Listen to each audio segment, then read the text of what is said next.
Hello, hello, Kalu Kalay. How are we doing today? Let's see. Nothing fun today, though. We're just going to be doing some work. Now, let's address some things in the middle of the room. The next major project we're going to be doing is going to be a commission project, as we kind of discussed yesterday. Now, if we go over here, this is currently the one we're going to be basing it off of. This is the goal.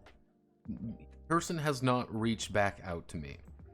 I'm going to be honest, the guy has not reached out to me again.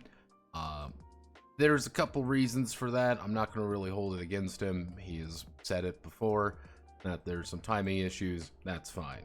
But we're going to be working on doing preliminary stuff on it right now.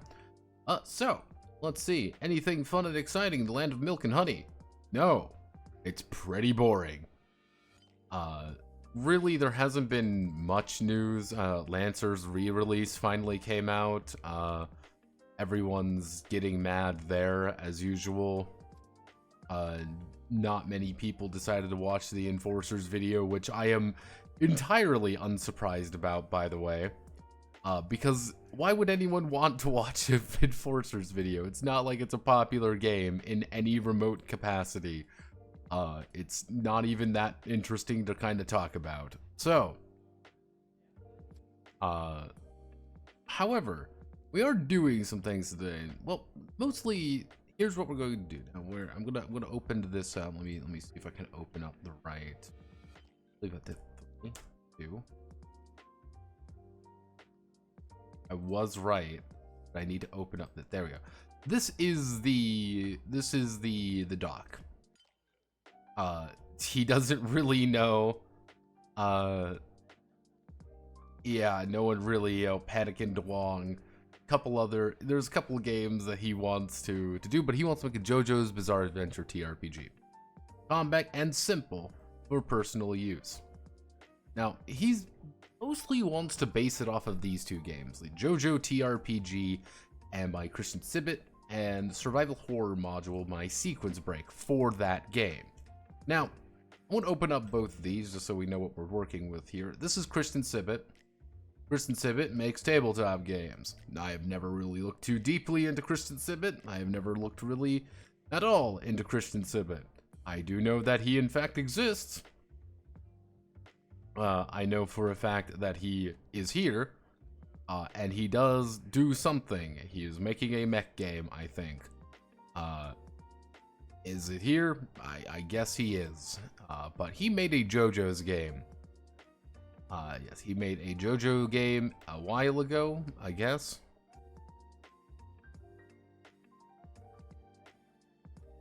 And that's just his modus operandi.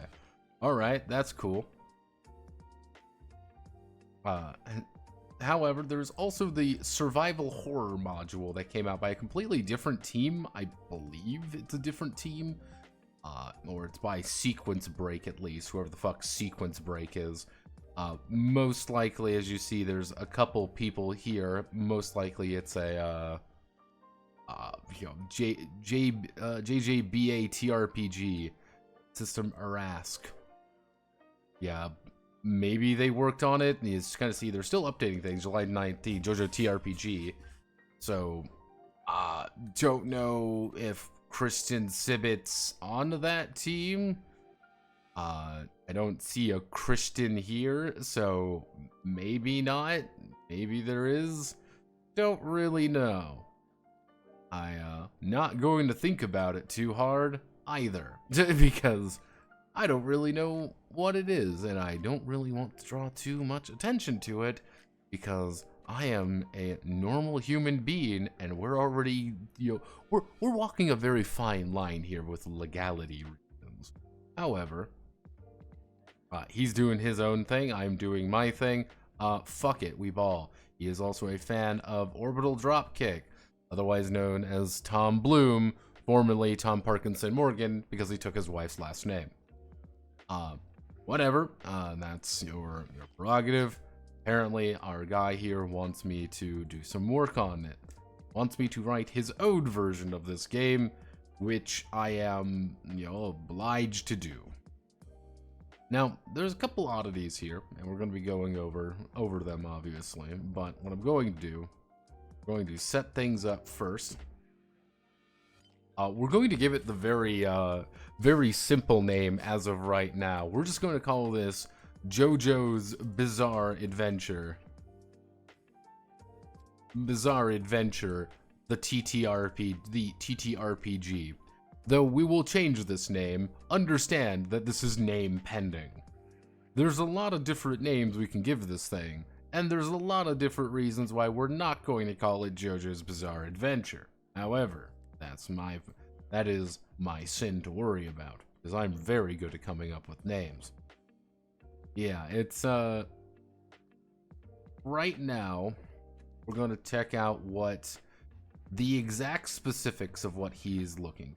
So let's see. Works well enough. As the list as you wrote this system, I consider this system to be efficient, good base for. However, you can absolutely start from zero. In any case, don't hesitate to contact me if you want more precision help. So, big thing we have to worry about is 1, secret actions. Very easy to understand. A lot of secret actions going on. Alright, easy enough to understand, you know, and that leads into 2, prepared actions. We're going to effectively be doing a weird sense of programming. And by programming, I mean if X, then Y, but if not, Z. Things like that. That's all programming is at the end of the day. Very simplistic view of programming, but programming nonetheless. So, the bizarre field. Effectively, the bizarre field is quite literally just villains have mystique, which is a very calm way of saying villains can kind of do things that players can't because they're villains and they're very funky that way, and we don't know how the fuck they operate and we have to learn about it. We could probably tie this into learning about villains. And one of the most dangerous things about a villain you can probably come across is one that can hide himself very well. Because if you really watch JoJo or anything like that, that's a very common thing. Which is, in short, knowing your enemy usually means you're going to beat your enemy.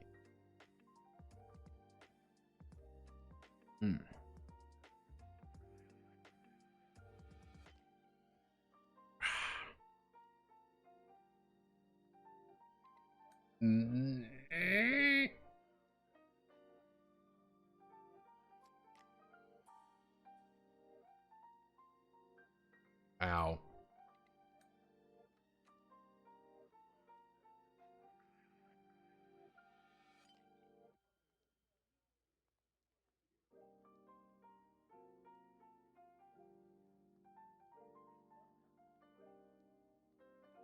Oh, gee. People are posting cringe. People are posting cringe. Howdy, howdy, Spartan. We are we're going to be writing a JoJo's game, and we're doing some prelim work on it. Oh no, cringe. Oh no, cringe. Yeah, we're gonna be playing we're gonna be writing a JoJo's RPG. Now, I already wrote a JoJo RPG eons ago. Actual eons ago, so yeah, that's fun. Ow, God. Let's see. Any other major notes we're looking? Unopposed monologues are bad. Incorporate bizarre drop. So we have to learn what the bizarre drop is. So 3 core stats: brains, bronze, bravery. Bravery, and we're going to do / maybe expand, because one thing that people tend to forget about JoJo, this is one thing that is a very common thing, is that JoJo's Bizarre Adventure, when Jotaro says, you know, star platinum, he is not actually like summoning his creature to fight for him. No, that is literally just a manifestation of his will punching you in the face. Star Platinum is not real. It is just a way for him to effectively imagine it. Because the original interpretation was two espers fighting, but it's like, this isn't visual enough, so we're going to add visual stuff. Which is why if you ever if you ever watch an edit, which is like Outside of Dio's World's a good one, and Outside Dio's World's a good one, as well as a fights from non-stand user perspective edits are really funny.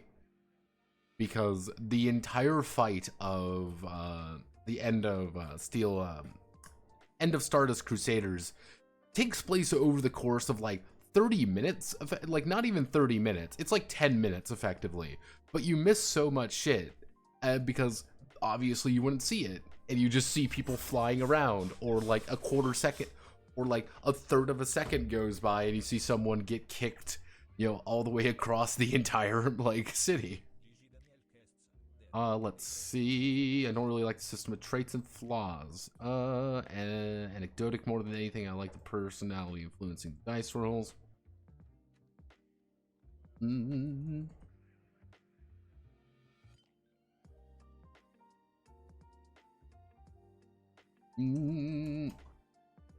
Personality influencing mechanics. We can possibly tie that into a way of doing better.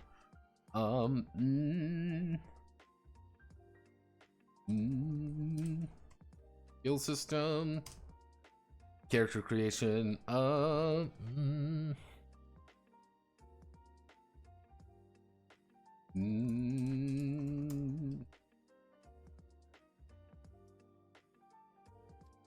see, meta currencies. We are adding some meta currencies. We do like meta currencies one.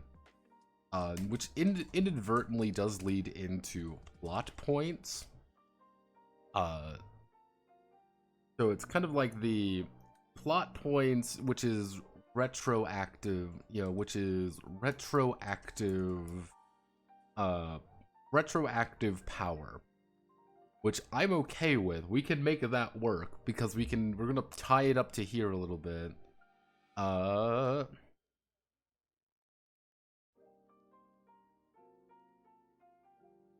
Environment always feels messy. It's sometimes absolutely broken. You should change everything. All right, it's simple and efficient, but maybe changes should be made for balance. A new system progression to the advanced section we have. System of opposed, unopposed roles work very well. Simple to understand. Relation system. Health point system for numerical systems to determine health points.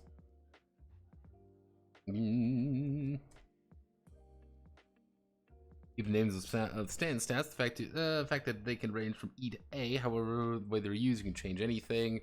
Range of stats, you can do add a rule in case of none, S, or infinite. The learning stats will well, but feel free to change it. And fucking learning. Learning stat, fuck.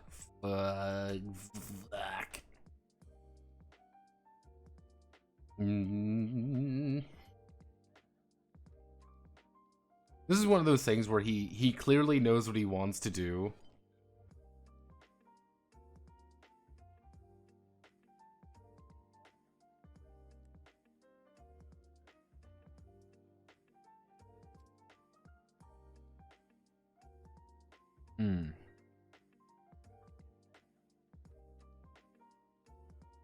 Fluid combat when I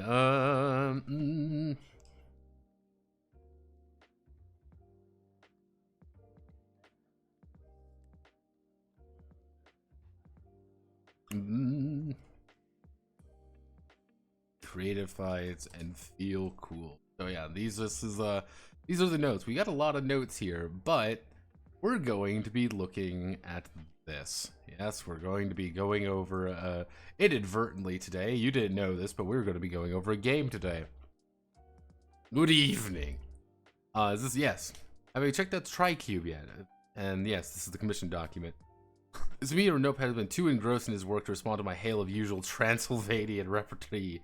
Plenty of notes. Yeah, no, I'm here. Yeah, it's one of those things where I'm like, okay, I gotta... Like, okay, we gotta go over here. I gotta double check this. Gotta make sure this works. Yeah, we... generally speaking, when I get a commission document, The secret to huge success is roughly speaking, I get 2 kinds of commission documents.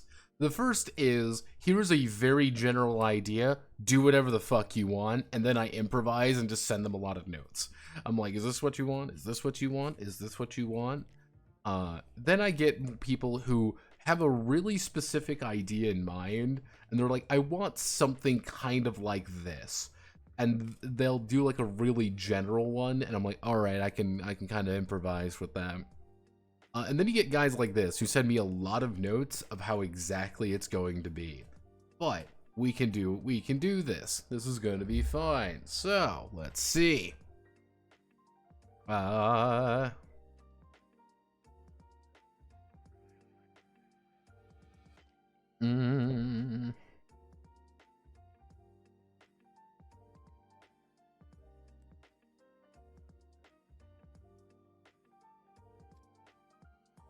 Okay, so we're just gonna go over this game, okay? We're just gonna go over it. We're gonna talk about it.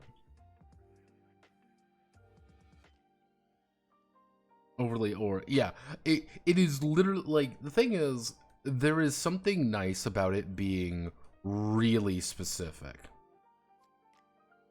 There is something really nice about that. On the other hand, there's a lot more freedom when they are very loosey-goosey with it. I think it really depends on what they want. Something like Fortissimo, that was a benefit that it was as light as it was. Generally speaking, Cole didn't give me too much notes of how to do it. And it was just like, just base it off of this. If you need help, we can work with it. Cool. I've gotten some where I'm like, I have no idea what the fuck to do here, and I'm completely lost. I've had others where it's like, okay, you want something really fucking specific, and it's like, okay, how do I write around what you want? Okay, let's see.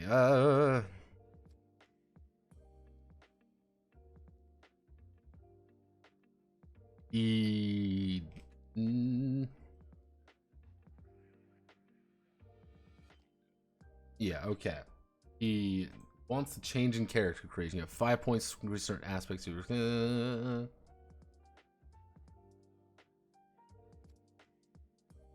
Okay, so let's see. So I'm gonna keep my notes up here in the corner here a little bit. Let's so yeah, brain, reasoning, and deceive opponent.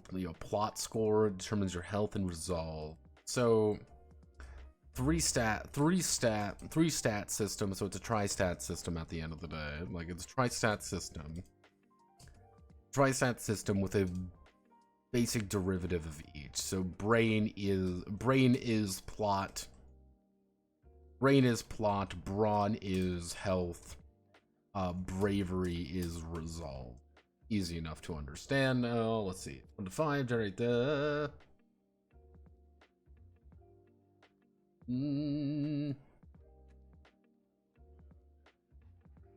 So it's on a scale of 1 to 5. However, it's technically point-wise.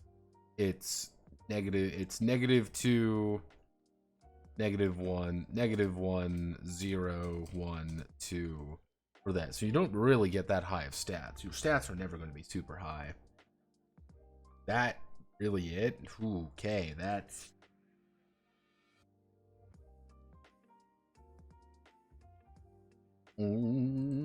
doesn't really... We're not really working with that much character point wise. Okay.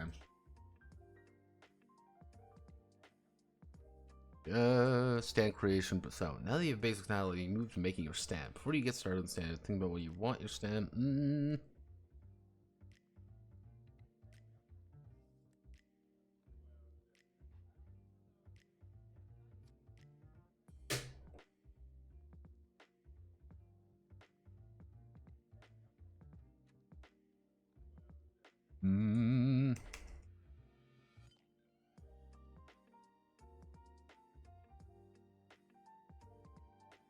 Yeah, power, speed, range, durability, precision, and burning. Let's see. Represent much broader strength ability, while character can always roll 1d6. Stands directly increase the number of dice they roll depending on their rank. Will have access to a large number of dice to make rolls. They don't benefit from the user's brain.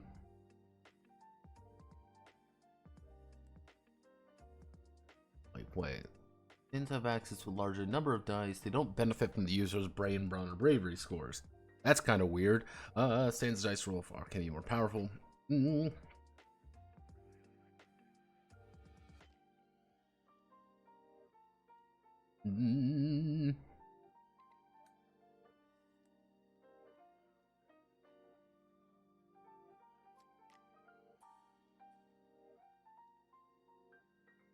Each time the parameter comes into play, but it's an essential parameter to roll when you're assisting an ally, grappling an enemy, or your stand ability affecting an action.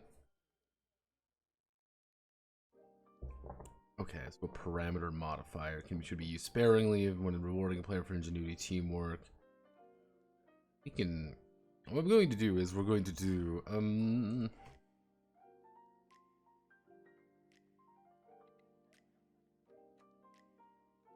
it's simple.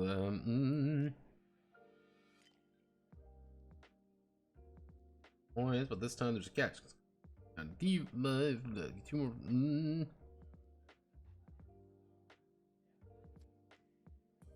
Glaring flaw. The results from stand having rank. These critical weaknesses can vary in players' deal. Critical weakness for the ability that fits. Critical complicates. Damn.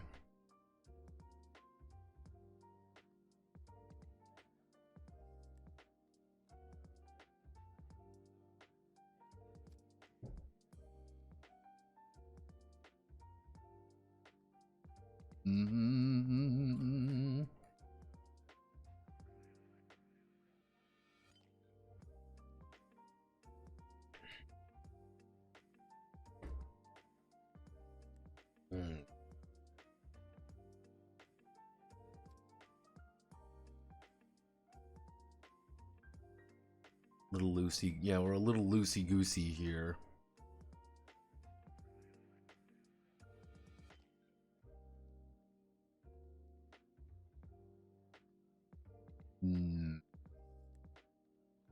What's the dice system for this game? I don't know yet. Overly topic of discussion for the Enlightened Salon. The classic 6 ability scores via D&D may be interpreted simply as tri-stat systems, split between internal and external elements. No? To a degree. The thing with like the six stats. Here's the thing: our glorious 6 stats. They are as common as they are because they really do cover everything, and everything we could possibly want, it's bought and paid for there. And I think that is an appealing thing to kind of think about. It's easy to say, "Hey, make a strength check. Hey, make an intelligence check. Hey, make this." It's a very everyone knows what you're saying. It only gets confusing when you start dealing with things like wisdom. But if you look at the very gamist elements of the original D&D, it makes sense where it's like, this is a skill to make sure that clerics don't do everything. That's why it's there. Or this is a skill to make sure wizards don't do everything because they're wizards.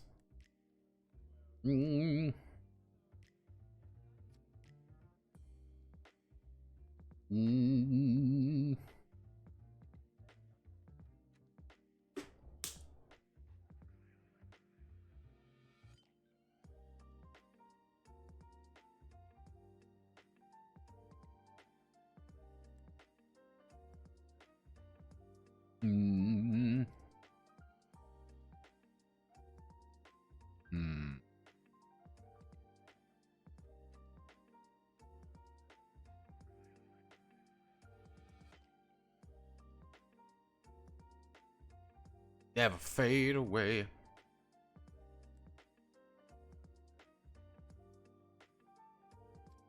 Sexy men posing dramatically. Let's do.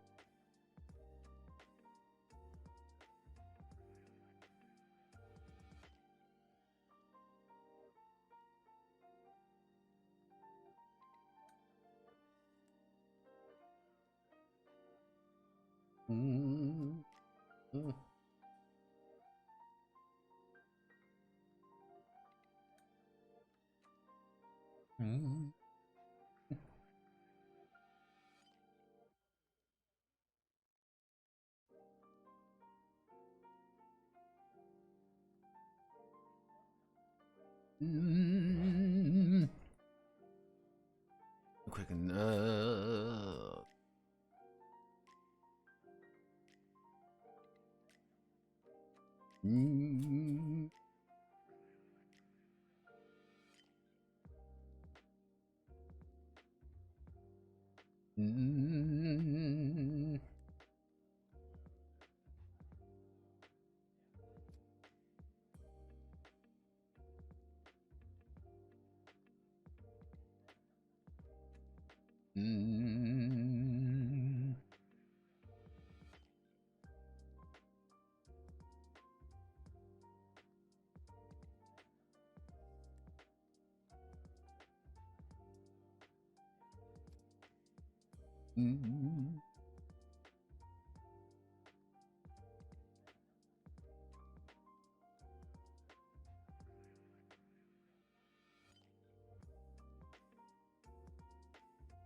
Indeed, thank you. It irks me when folks don't see that. No possess coin for Manly, I believe. Bizarre game, the bizarre. Is it time for the D40? No! A lot of things, whatever. One last question in the evening. Was it Tiger Girl the other night? That was Shimada. Shimada Tiger is a VTuber. I see her a lot on WVT. She is funny. She posts the funnies. I was very tired the other night, so I didn't. I still feel kind of like ass right now.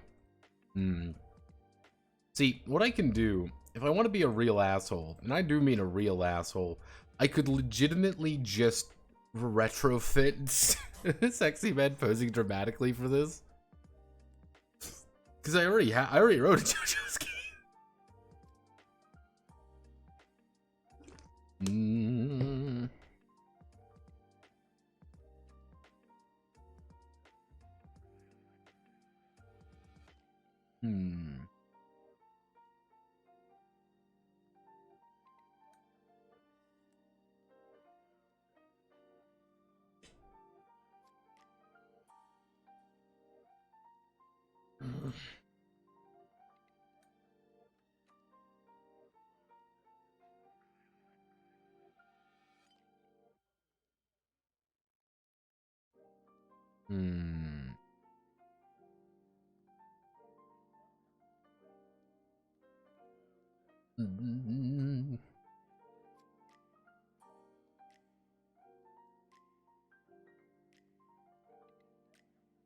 Close power type.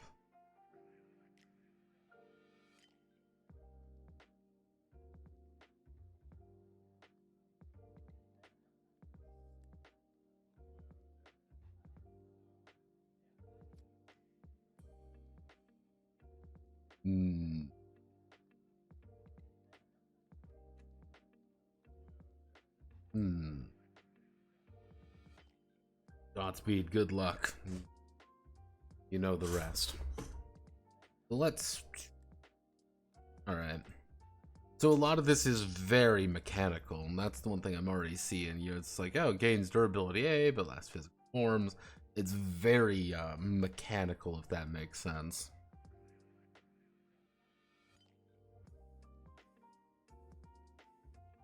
Mm-hmm.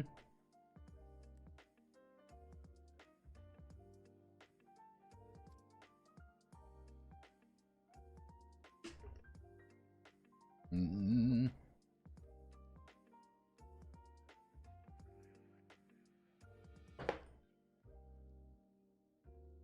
Mm-hmm.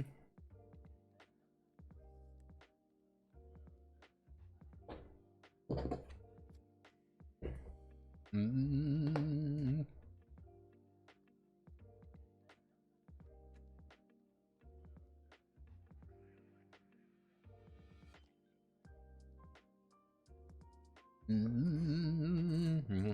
Mm-hmm.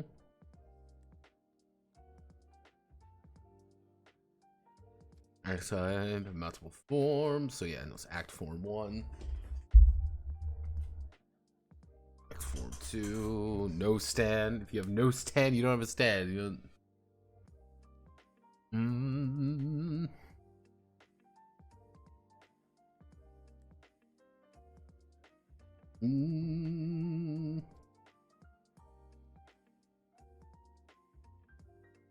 What you're stand to do can take any form. Achieve doors, windows. You'll hopefully be able to add some of the fantastical abilities in group combat. General notion. Ability. Okay.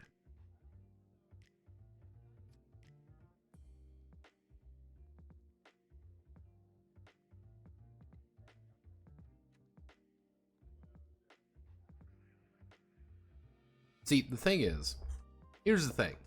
This, we can improvise. We have a way of doing this, which is going to be Everway powered. Because in Everway, we already have done something like this. To be perfectly frank with everybody, we've actually already done something like this with the like very imprecise towers.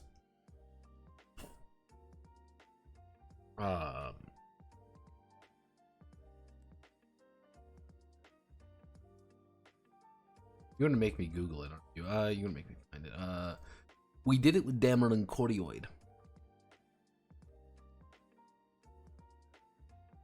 With Cabarachu. Now, what we did with this, when it came to this is the basic idea of, you know, it's very vague terms. It's, you know, all your abilities are specific. They're maybe, you know, they're not really doesn't do anything useful, or they're very universal. They're fundamental to change fundamental aspects. But like, you do get abilities that are just, I punch you really hard, or I do this to do something else. So we can use a variant of this. I don't think we're going to use the Fortissimo system directly, but there's a reason we have the remote version. Yeah, remote magical weapons are effectively stands. Not going to lie, they are just stands. Especially when we started getting into how runes work. So it's like, all right, we're doing something there. We can make this work. We have an idea.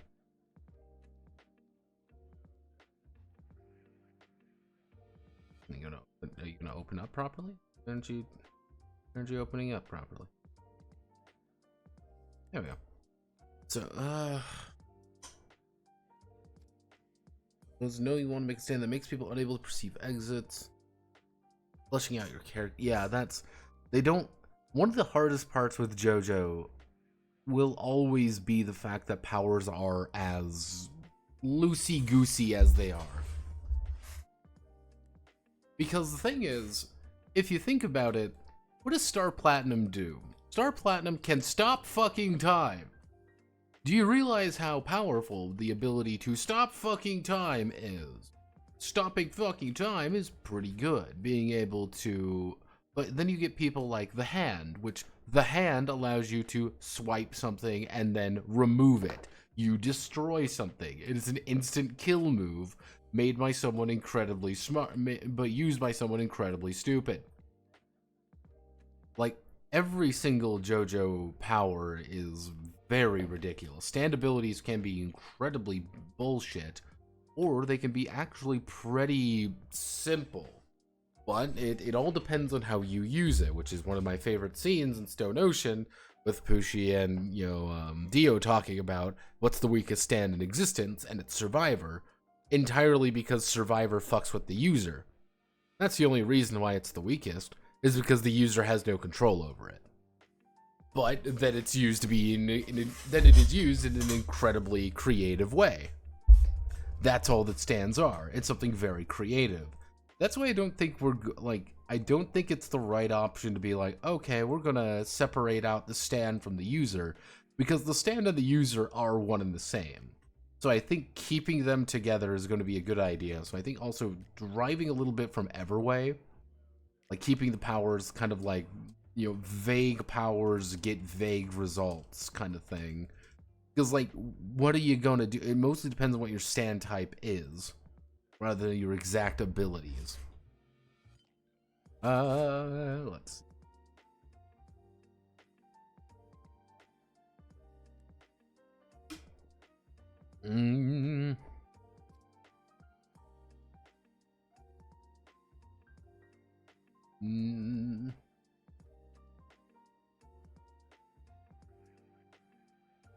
Changes to the movement system.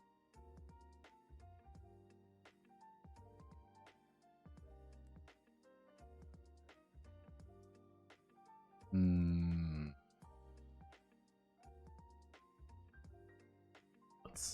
me see. The thing is, we can rework the skill system into being a personality system at the end of the day. That's not too complicated. Hey, I am this, therefore you get Y. I am X, therefore I get Y. I am this, I get this. I am a delinquent, I get a bonus to this. I am a I'm an honor student, I get this. I'm a fucking vampire, I get this kind of thing. That's not too difficult.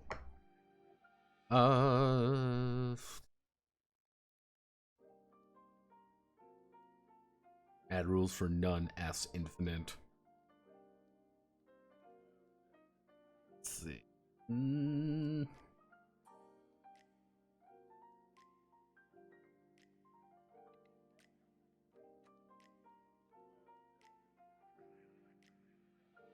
Where was the...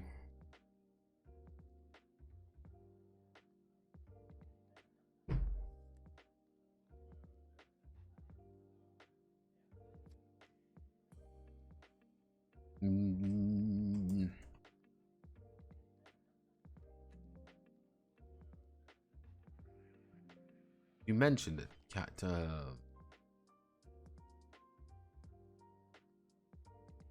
Character types are cool, but you need to change the way they work. Balance mechanics like common users. Like, okay. So...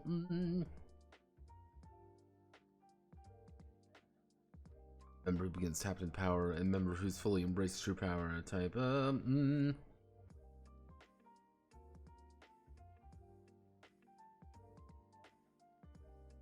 Cybernetic. Okay.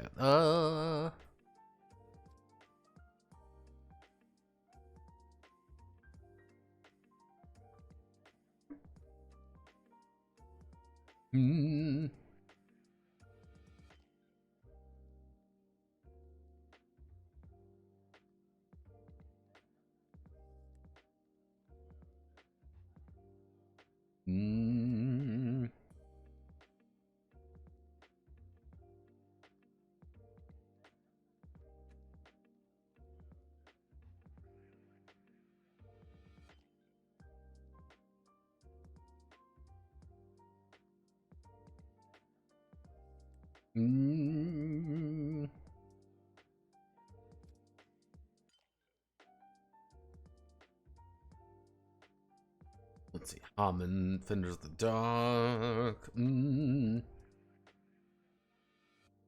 Hammond, exploding energy.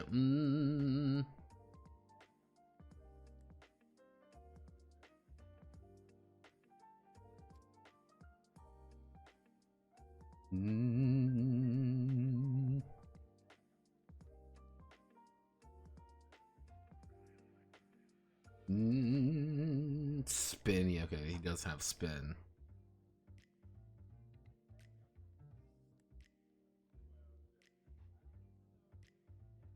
Isn't Princeman even?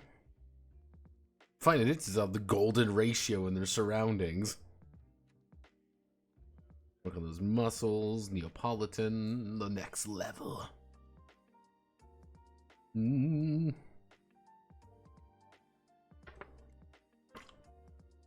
Mm.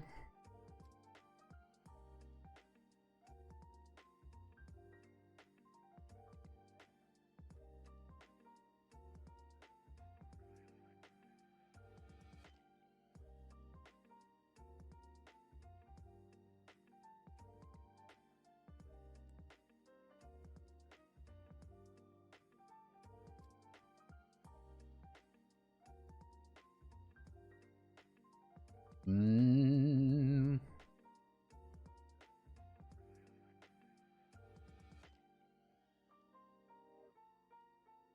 Bees!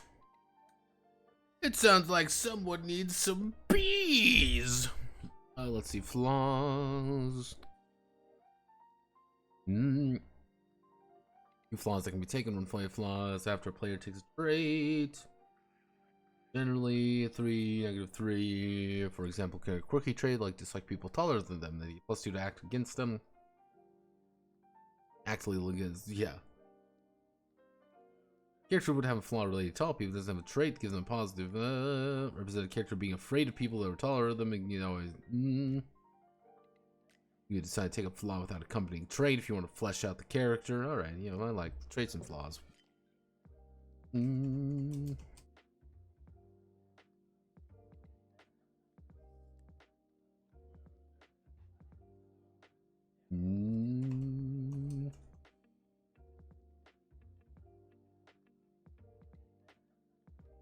Succeed in making a roll with flaws, negative, not negative. Flaws removed. Restores result to 5. Does not have to overcome their flaw. The first moment they succeed, affected roll. They can choose to keep the flaw around. They need the extra boost to resolve in a fight. Conditions.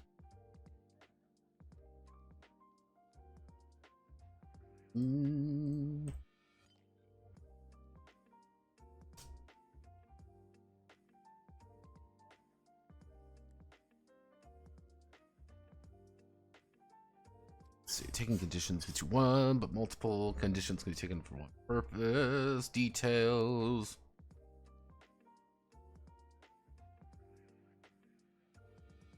So, we've reached over halfway through the book, and we are now learning how to play the game. I was referring to XV40 system, integer success based on roll, number of dice equal to your skill. This is your integer. Then roll D4 to determine the number of times you're into it. Oh god, it's not the time for the D40 to shine. Focus on columns.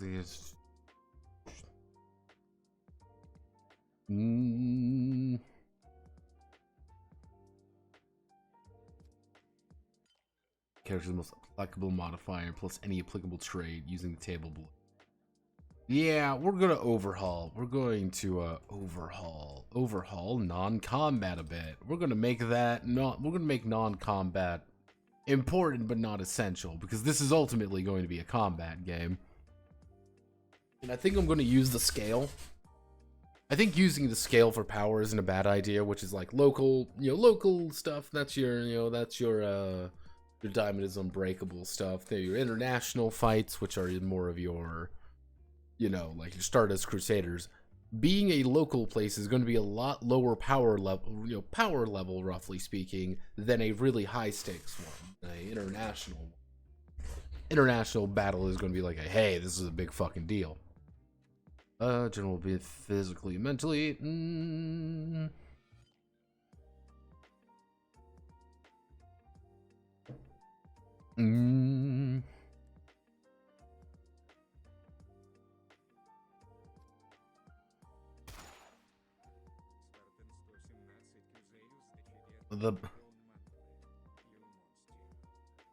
I missed.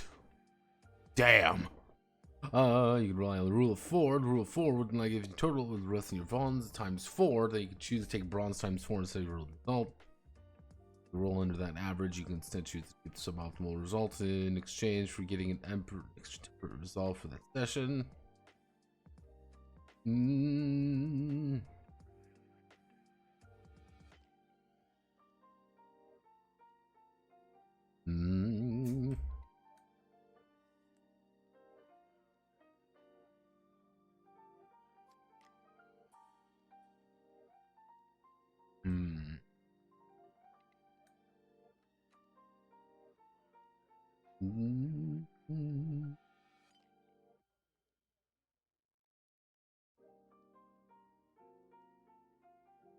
Okay, so resolve is, if we're breaking this, resolve is more of your go beyond your limits. That's kind of the idea there. This is your, like, let's go beyond our limits. Capture resolve to your bravery score, you know, but it's like, hey, I want to negate damage, I want to reroll dice, I want to take another main action, resolve rush, d6 for every leftover point of resolve. Plot. Plot score similar to resolve. Make secret actions to manipulate your environment. Character spends a plot in order to do any of the.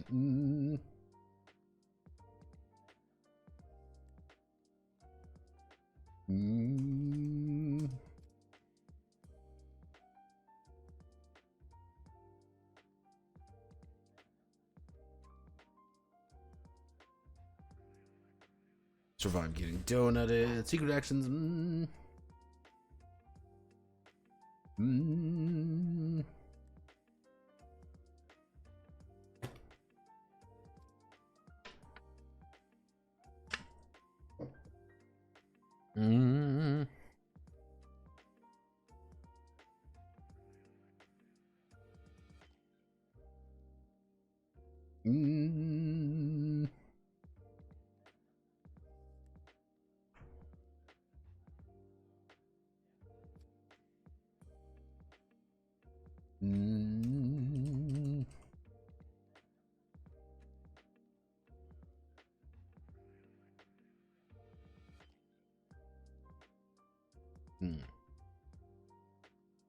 See, there's a cursed part of my mind. A very cursed, horrible part of my mind is saying that we need to literally cite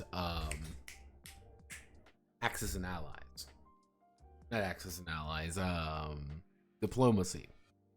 We need to be very specific about something. It is someone saying, I am going to announce what this is. I am specifically writing down what I am going to do. This is what is going to happen if I do something. There will always be a action, a result of that action, and the trigger condition. I make an attack, I miss the attack, I actually hit something else. I aim my gun, I hit you with the gun, I already had loaded a special bullet. I do X, the result is Y, X, Y, Z occurred.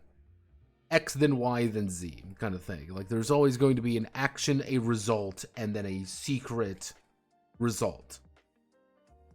That's something I think we need to structure secret actions a little bit more. Just to make sure it's not bullshitting, if that makes sense.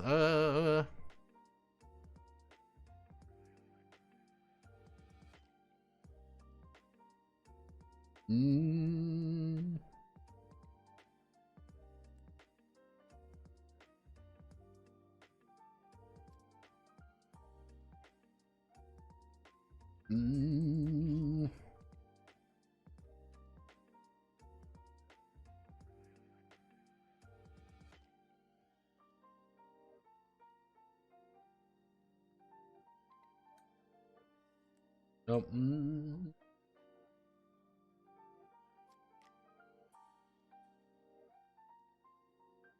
Like, man, it's gonna not use.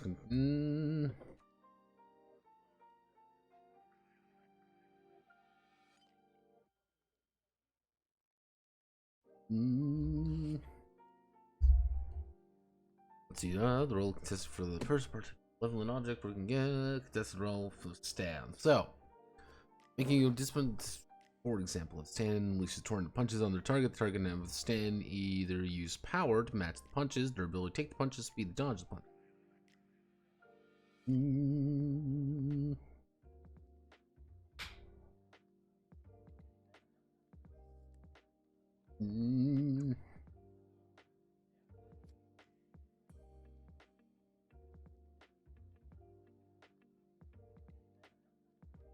So it's stand dice, it's the number of your stats, so it's going to be whatever your stat is effectively, plus whatever your trait is, plus the parameter, if you get that.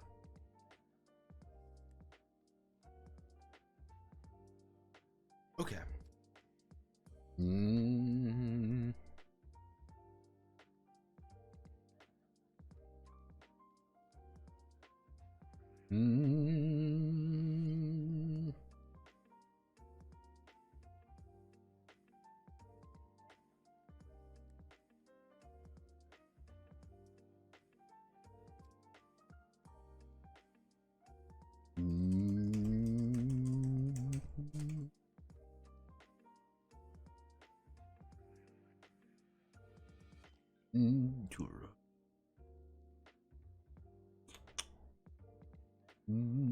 Okay, so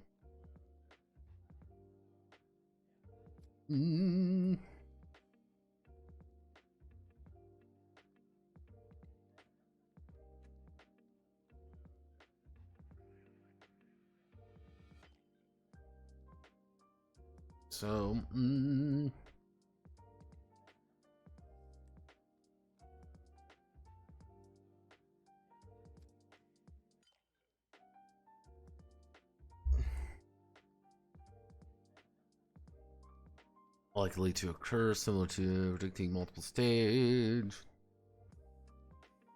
By falling, then revived by my friend. In response to this action, my flaw activates, causing me to react instantly. This happened. If she reacts to my provocation, choose over a crazy state to make the roll.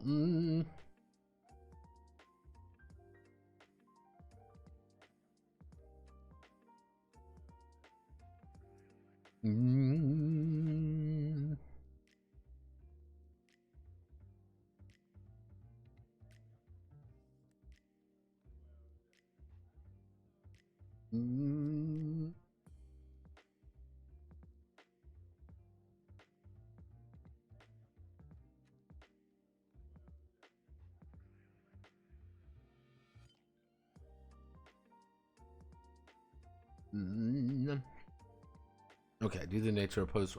Yeah, never learned two characters will tie their roles. This is referred to as an escalation. Double damage is no damage dealt. Escalation will instead result. We could convert this to 13th age escalation. I'm not opposed to that personally. I like 13th age escalation, which is effectively the longer you are in a fight, the more everyone is doing something. The escalation builds for everyone. So if we change escalation...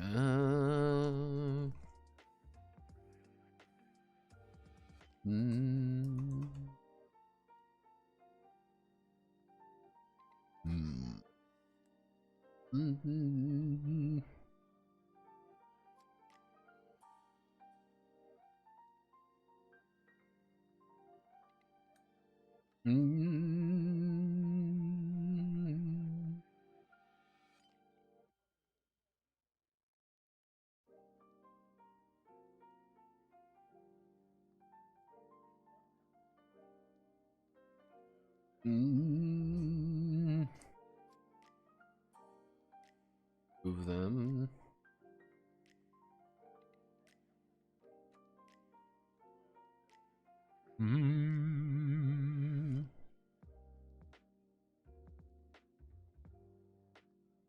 Fact, okay, that's not too. Okay, so grid approach. No, that's going to exploit the user's and movement 10 meters, 30 feet, so they can move 30 feet per turn. Of course, six squares, baby. 6 squares, baby. Mm.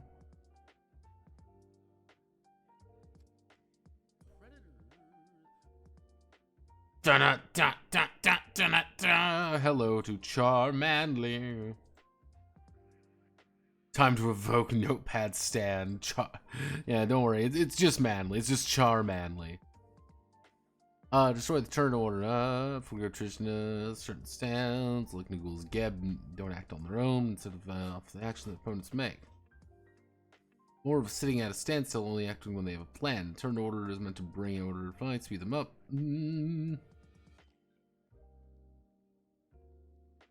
Turns, so enemies and villains. When a pattern enemy appears, use their stand in a mysterious way, but a clever solution to overcome their ability at the end. Intimidating, deadly, but mostly because they obtained upper hand through secrecy or surprise. The RPG. Exact same process, making a protagonist. Literally make extra deadly characters. So, bizarre fields. Representing confusion, terror, prison, fighting an unknown enemy. The field itself can represent many different things. Ability, the occasion of Having bizarre fields gives the villain the greatest advantage. All the villain's roll statistics villain are hidden from the player. The GM simply tells the player if they pass or fail on the opposed roll and how much damage is done or taken. Number of bizarre points equals to the amount of players participating in bizarre field. Villains run out of them. The GM.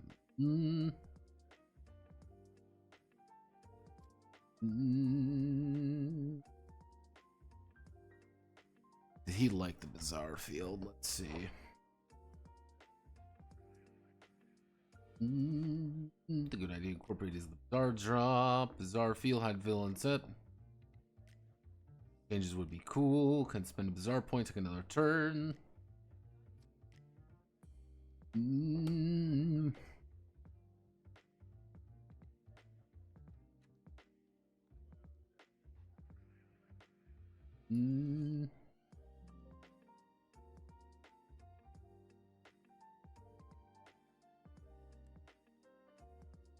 Way to bounce fight. Villainous plots suck. Okay, villainous plots suck. We need JoJo Manly. I mean, technically, if we want to be really specific, we do have a JoJo Manly.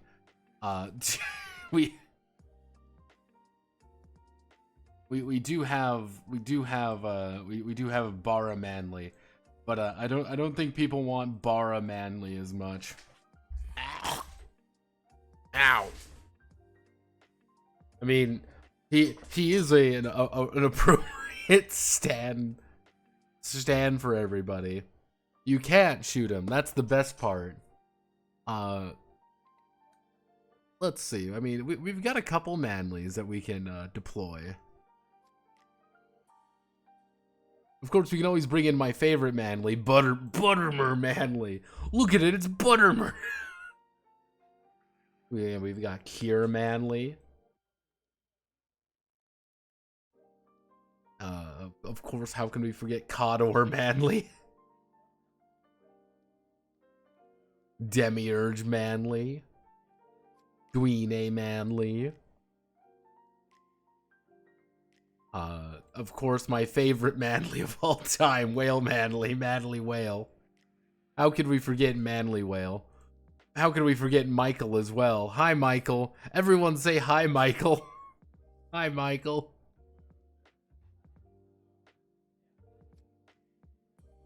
Let's see. We have Savoni Manly.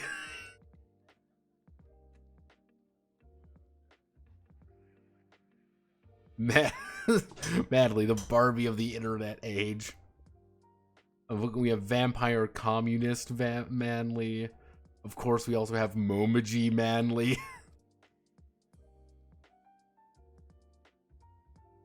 Elmal Manly. How can we forget Elmal Manly? There's like 3 Cleric Manlys I have. The Yellow Priest Manlys. Where's one of the more cursed ones I've made?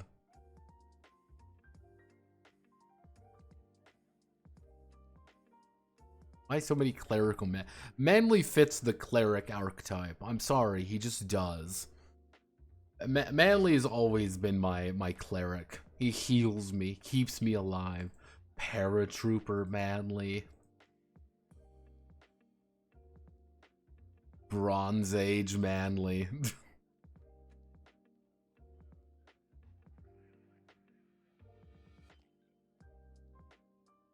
I mean, you know, we'll keep in optimized manly. There we go. We'll keep him in for right now. Funny for a man who wants to kill you so many times. Yeah, I know.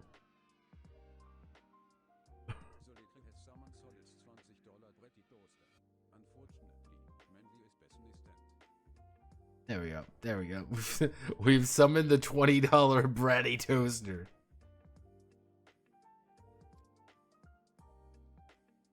Just make a manly TTRPG. I can. The second manly is happy. I've lost.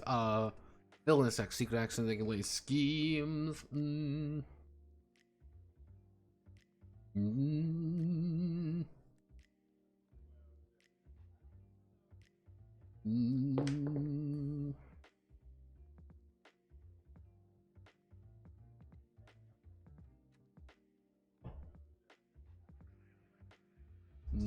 Building villainous action.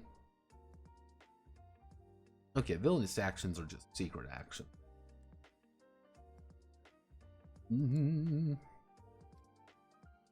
Automatically parameter if he's against them, like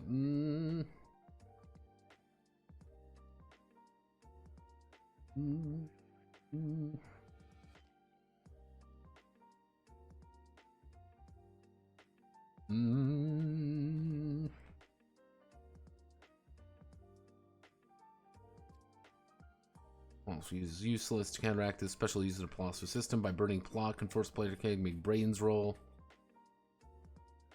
They're trying to keep clear mind under effective villain's bizarre aura. Players fail to keep takes advantage of fear and can do two things. Predict the enemy player's move. You want to roll. Play.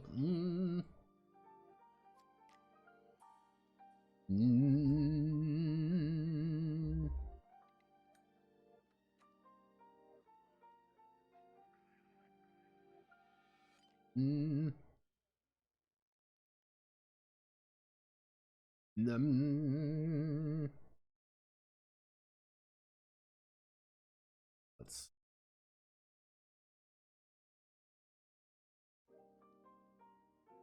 See, the thing is, the manly RPG would just be a Slavjank RPG. That's the secret. The player asks a question that doesn't relate to the bizarre field secret. Encourage the answer, but it won't decrease the bizarre field's many points. We need to fix this. Spends a main action to initiate a monologue without opposing villains.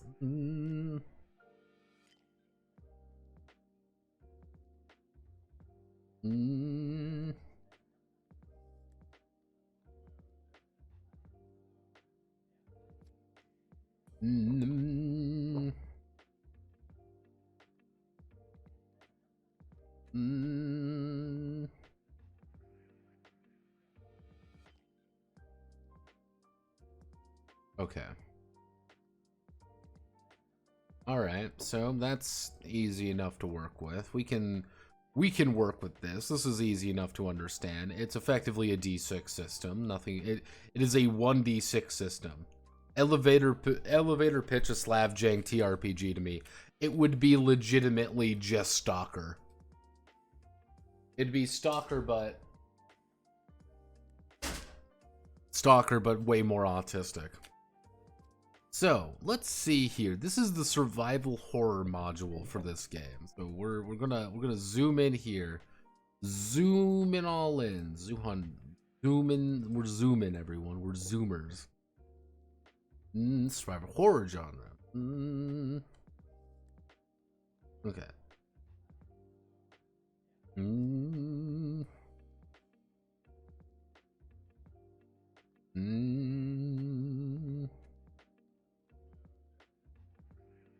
Of course, your default state is assumed to stay out of any active engagements.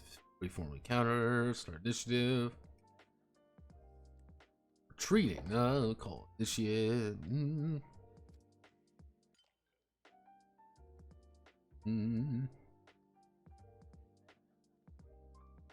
Okay, so represent burner bar, stand power, human ability, baseline available. Requiem. Requiem stem, 5d6 keep 4, +3, cannot be purchased with stat points, instant win. Infinite. Two different versions. None cannot be rolled, it's just automatic. Oh, sorry. Unlike, it can be rolled, all dice rolled E automatically become 1.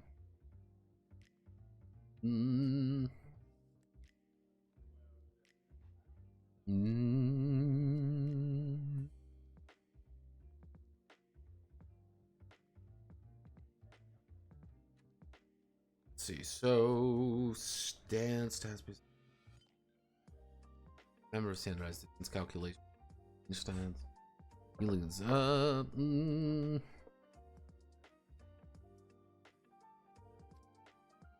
Common.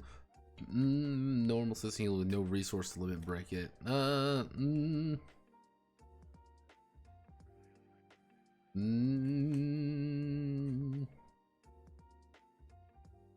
Common healing, learn mortality. So this is pretty recently, considering. Spin has the potential to completely break the game. It is overpowered at best, broken at worst. These rules. Survive horror. Spin may not be charged out of combat. Out of combat spin. Theoretical base of charge spin. Golden ratio. Cannot be used outside of a combat scenario.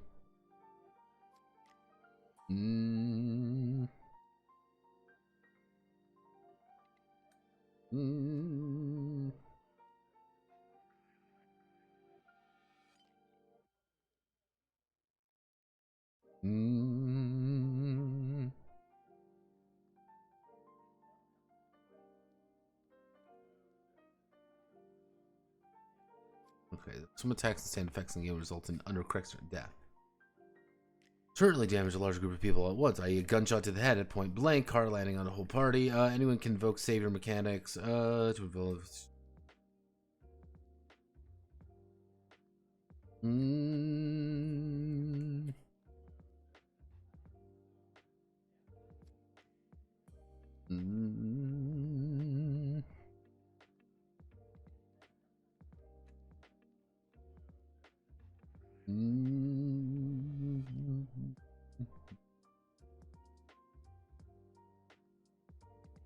So food and water, we don't need to worry about that. We don't need to worry about that. We don't need to worry about that.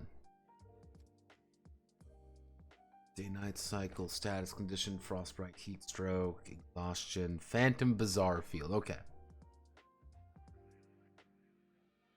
First revealed and nearest to it, and phantom bizarre field currently have players. Monologue against.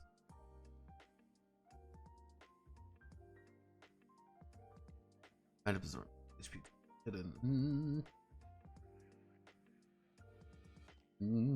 This is called opposed monologue. Action monologue. Any bizarre field use roll. One, if the monologue is wrong, bizarre is a phantom bizarre. Do not know the ability of someone, but they're not necessarily fighting them.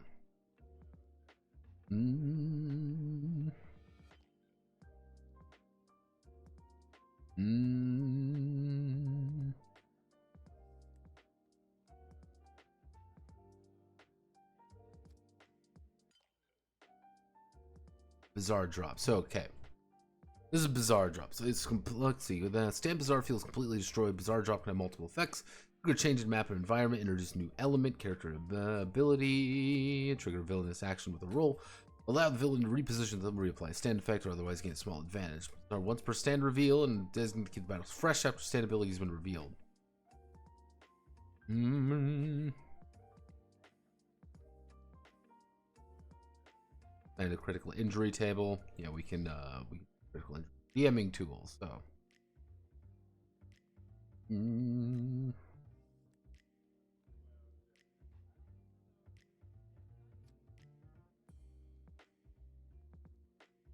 Okay. Stalker, but more autistic. Here's the thing. I've been watching a video, actually. I've been watching a video about a game called E5. About E5, jagged, jagged something. Where was it? The history. You can judge me for my music. There we go. Brigade E5.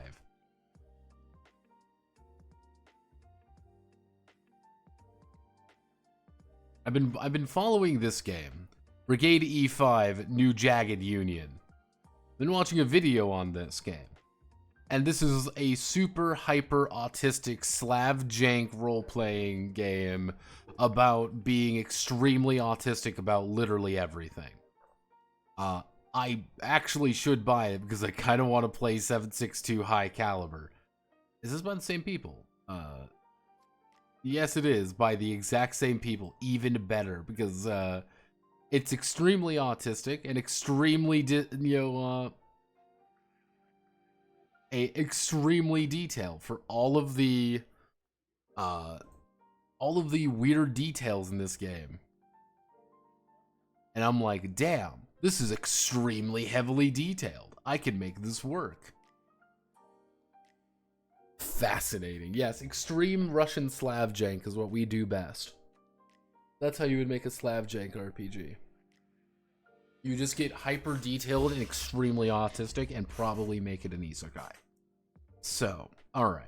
Let's just do some very basic notes.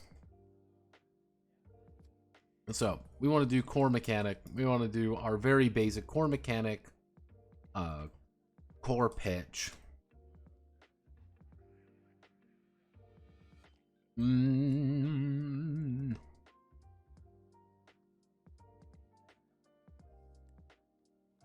to put you over here. We're going to put our notes. Our second batch of notes right here is not even as many notes as because we've got a couple notes here.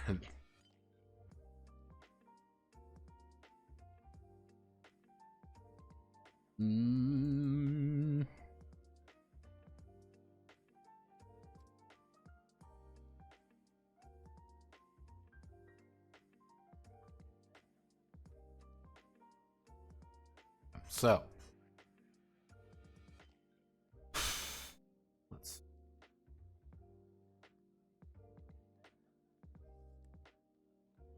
it sounds like he wants to keep the core mechanic. We're going to try to keep things as accurate as possible. So, I'm thinking a D6 system. I think a D6 system is the optimal outcome here. D6 is easy to understand, it's easy to get, it's easy to snap into place. As of right this second, we are split between, we could either do a D6,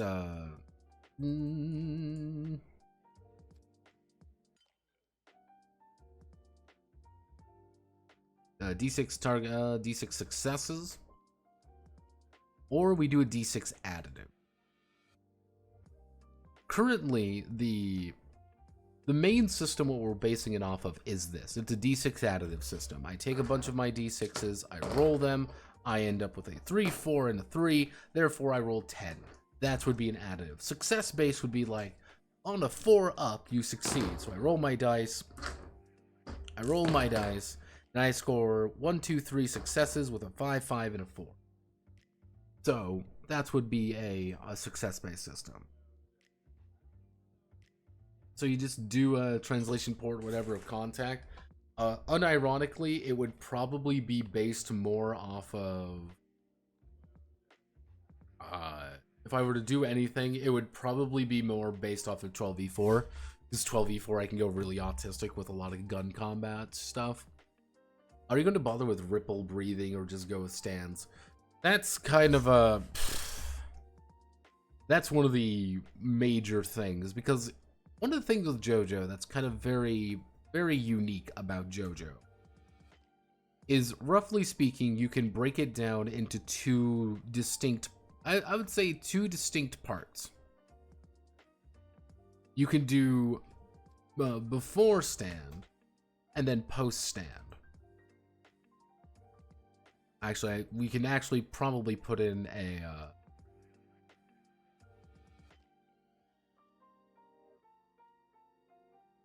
Post over heaven. So effectively, before stands, our first part is effectively Phantom Blood into Phantom Blood and Battle Tendency. There are no stands. There are no stands in Phantom Blood. There is no stands in Battle Tendency. It is a group of Haman users fighting vampires. That is literally all that it is, and that is something that you have to understand. That Phantom Blood is not a Phantom Blood does not have a stand. You know, fucking Joseph does not say, "Oh, I'm going to use my stand." And no, he does. That doesn't happen. After part 3, though, Stardust Crusaders is when things start happening. Is when things get a little bit odd. Now, you can roughly break post-stand into 2 separate categories. Want to be really specific? You can break post-stand into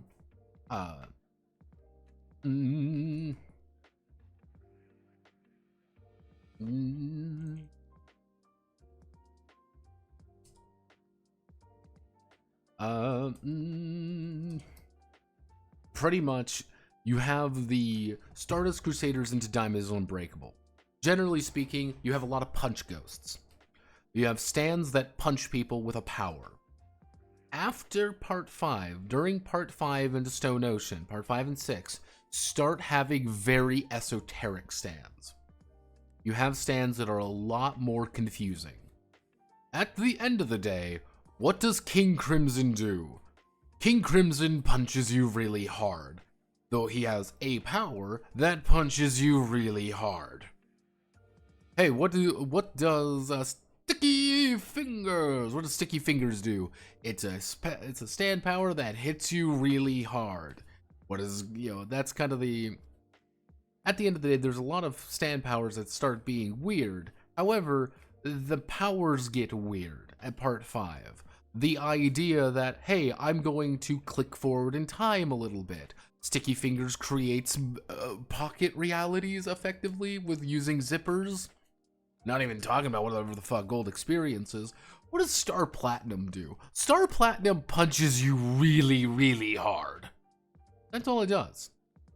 What does Magician Red do? Light you on fire by punching you really hard. The stand powers get gradually more esoteric as time goes on.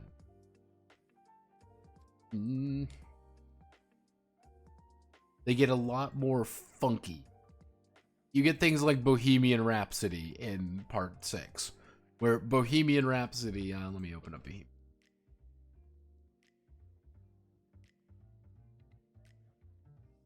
Yeah, Bohemian Rhapsody is a fucking weird ass, like, it's a weird ass franchise. It's a weird ass stand that you look at, you're like, this doesn't make any fucking sense of what's actually going on. But on the other hand, you have like Spider-Man show up, Spider-Man. Because that's what Bohemian Rhapsody does. It makes things.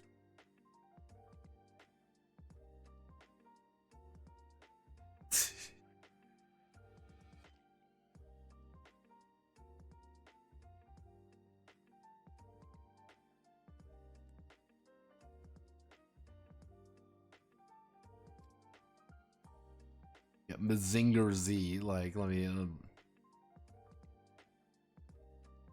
yeah, good old, yeah, things get really funky in part 6. Things get weird in part 6.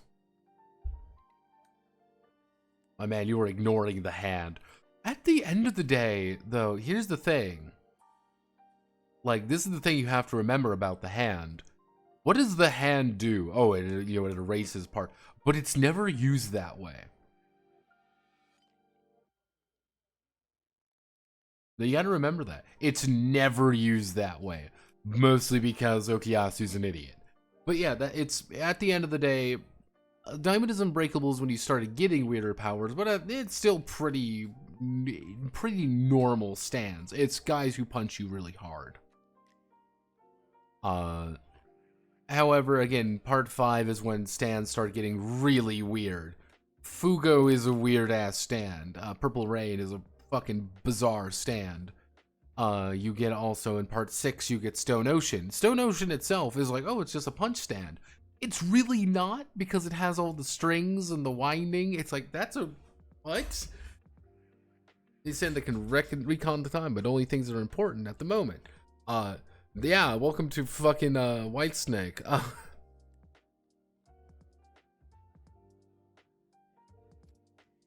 Oof. There's a couple, but there's a bunch of weird ass stands you can make. That's kind of the issue. And and then technically you also have Post Over Heaven is when you have part 7, part 8, and now part 9. Even though JoJo Lands isn't very good from what I've been gathering. JoJo Lands is just weird. Not fun weird, just weird.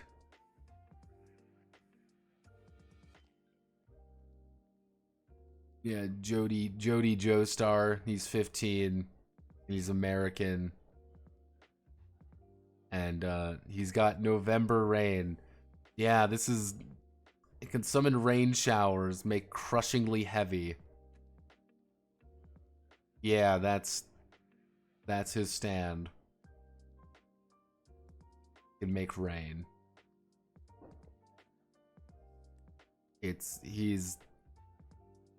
He's got a variant of Emerald Splash, if you want to be really specific. But yeah, it's like, okay, that's... Oh.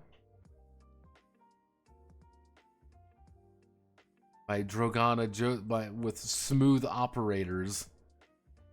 Displace anything before, yeah, like... Yeah, by Dragana Joestar. Yeah, older brother.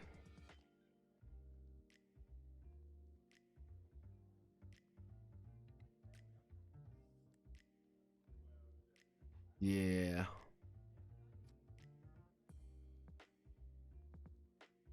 That's a dude, by the way. I want you, yeah, remember that. This is a... Everyone looks gradually more ridiculous. It's more water. Weather Report Part 2. What are more about the Kishibe Rohan? You need a certain stand, otherwise it becomes a game of OP versus OP. Horse part looks cool. I have it. Part 7. The thing is, the thing with I'm having a stroke. Steel Ball Run. The thing with Steel Ball Run is that Steel Ball Run is a really good story, independent of it being a JoJo story. I think that's one of the most, like, the thing about it that's actually very interesting, is that it is a good story, independent of it being a JoJo, which I think is the most important aspect of any JoJo story at the end of the day. All it is, hey, you are a... At the end of the day, let's be honest with ourselves. The most important thing about Steel Ball Run is a guy who is a horse racing prodigy, effectively, is rendered disabled, disabled by an accident, disowned by his family, and then does a mysterious race along with a quirky sidekick slash his best friend. And they uncover some strange mysteries, and there's some more supernatural elements to this race. Yeah, there we go. That's the idea. There's some more strange elements going on. You don't even need to have stands or anything. Unironically, you can just say there's supernatural bullshit going down. Here are two characters that are quirky and interesting in their own right. You don't even need spin necessarily. It's just weird shit. That's all it is. It's just a horse race. It's a horse race, but there's shit going on. But that, I think, is what makes JoJo stories really good. Is that they're not necessarily about the stands, which I think is why part 8 kind of fell through for a lot of people, and part 6 kind of fell through with a lot of people. Because part 6 is it's a JoJo story. And the story does not work if you don't understand JoJo. That's the thing with it. Part 8 is a JoJo story that doesn't make any sense unless you understand JoJo. However, part 3 is a bunch of guys get together to fight a vampire. That's all it is. We are going on a 50-day crusade to stop a vampire from killing my mom, of killing my parents, killing my family. We're going to stop this guy. That's all it is. Yes, they have weird psychic powers to make that a lot easier and give them a fighting chance, but at the end of the day, that's all it is. Part 4, Diamond is Unbreakable. Man, there's weird shit going around town. Where a bunch of dumbass high school kids get into weird shit. Uh-oh, there's a serial killer. We need to fix it. We need to save the day. Boom, done. Easy enough to do. There's just stands. Part 5, it's a gangster story. Oh no, the boss is selling drugs to kids. I want to become a gangster to stop the boss, who is this bad dude. And to do that, I'm going to work from the ground up with good people. And oh no, there's a huge conspiracy going on. He's way more powerful than we thought. Boom, done. Easy peasy. That's what makes these stories interesting, is that it's not a JoJo story. I think that's one thing a lot of people forget, is that JoJo stories are not good when they are JoJo stories, if that makes any remote amount of sense.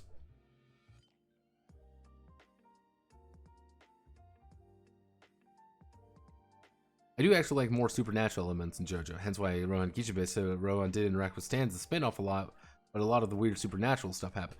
Yeah, again, that's what makes a lot of I think that's what makes a lot of JoJo stories work as well as they do.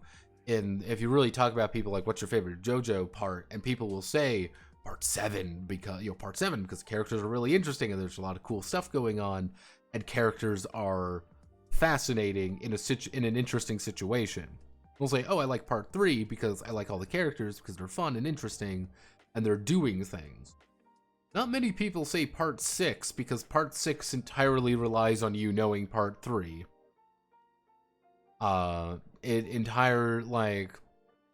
Understanding all these different groups, if that makes any remote amount of sense. And what I'm going to have to do here is I'm going to have to write that as a core facet. This is not, at the end of the day, this is not a story about stands. This is not a story about anything. This is a mystery. This is a mystery story with... this is a mystery story. However, you all have supernatural powers. But you can still sub it out, which is why... in an ideal circumstance, to go all the way back to the original,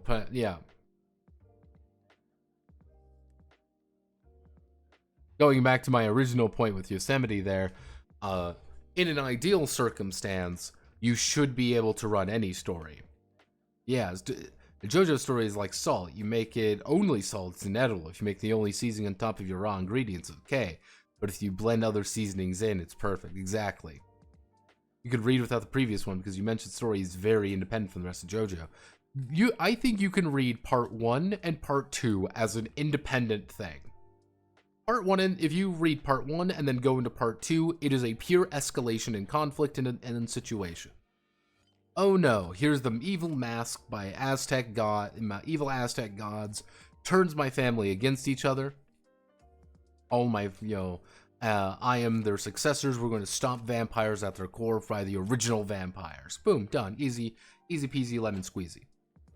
But then you get kind of like part 3, pretty independent. Part 4 is the sequel effectively to part 3, and you kind of need that one, but it feels more rewarding. That makes sense. Part 4 you can read by itself, but Part 4 is a way better if you understand Jotaro's logic and why he is the way that he is. Then, like, Part 5, you can read Part 5 independently. Koichi showing up is a little weird, and not understanding like the Speedwagon Foundation, that's a little weird. But at the end of the day, you could still read it pretty independently because that's only in the first part. And they don't really explain stands at all, but yeah, like part 6, you have to read part 3. That means you kind of have to read part 4. And if you don't, you're gonna need kind of part 5 as well. So the story quality goes down when Jotaro shows up. Sort of. Because the problem with Jotaro is that he's the most popular character. And he is the epitome of it's a JoJo story. Because when Jotaro shows up, it is, oh, it's JoJo. This is JoJo guy. Look at him. Look, everyone, it's JoJo. From JoJo's Bizarre Adventure. He is the quintessential character. And everything he shows up immediately brings back, well, obviously it's going to be Stan bullshit. And obviously it's going to be all this stuff. I wish they did Hammond along with the stands. That way you could go with the hockey abilities with like Devil Fruit comparisons. Yeah, you could do stuff like that. Because like the thing is with like part 5, if they legitimately just say there's no stands, here's a completely new, different, weird power just that exists within the same world, I think yeah, it would work just fine. They could have gone the entirety of SBR without bringing stands in once, and it would be fine. But they had to bring stands in because it's a JoJo story. And that's even the thing, like, Joseph Joestar is, but it was me, Dio, again! We actually had a conversation about that the other day, actually. It was, Dio is such a, like, retroactively powered up character. Because in part 1, he's just an asshole who gets superpowers.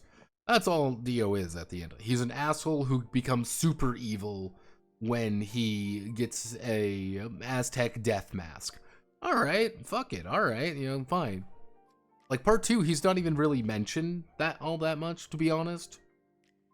He's mentioned as, yeah, Dio turned into a vampire, uh-oh. But like part 3, he's like this super, like, a mega god, effectively. He's like this super guy who can do everything. And he's like, oh, he's super terrifying, awful. But then in like part 4, he's directly responsible for like most of the events of part 4. Part 5, he is directly responsible for part 5 because he's Giorno's dad.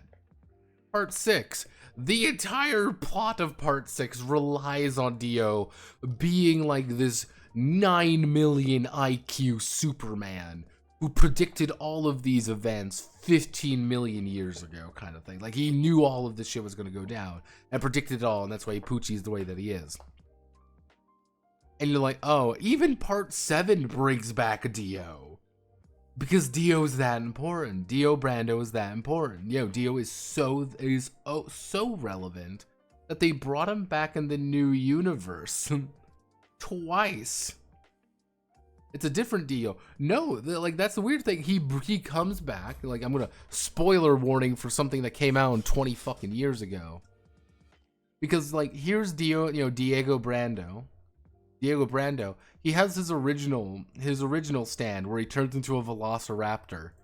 And then he has his second stand, the world, because he gets plucked from an alternate reality to get the fucking world. Yeah, Diego Brando gets the worldo.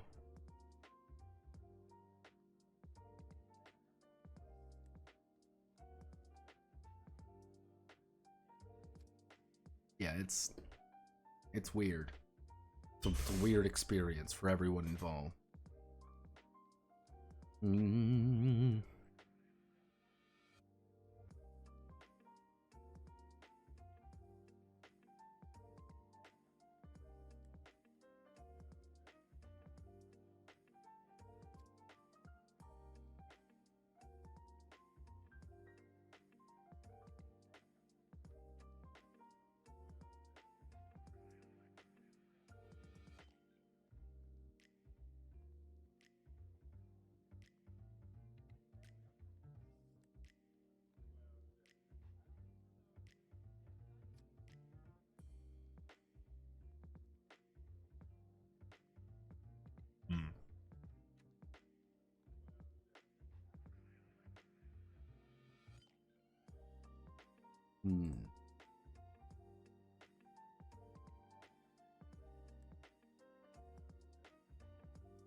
It came out in 2005. Steel Ball Run is almost 20 years old.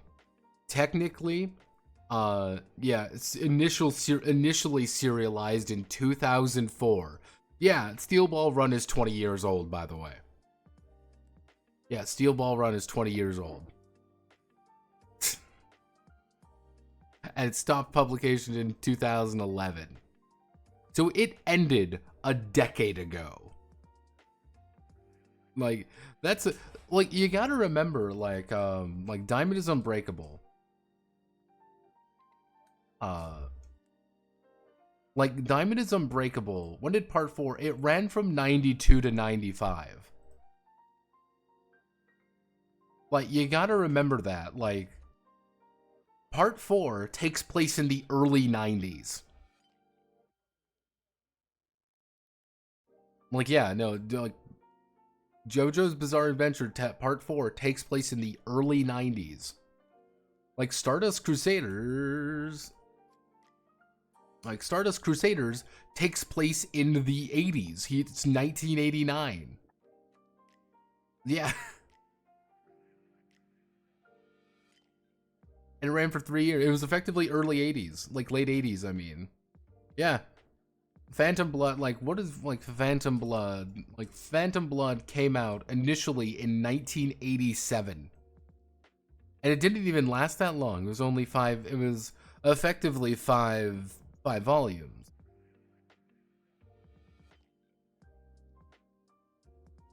But yeah, no, this is JoJo's Bizarre Adventure Part 5, like, Part 1. It came out in 85. Like, Fantasy World 360 is kind of a new console. It's a retro console now, Spartan. Remember, everyone, the Xbox 360 is a retro console.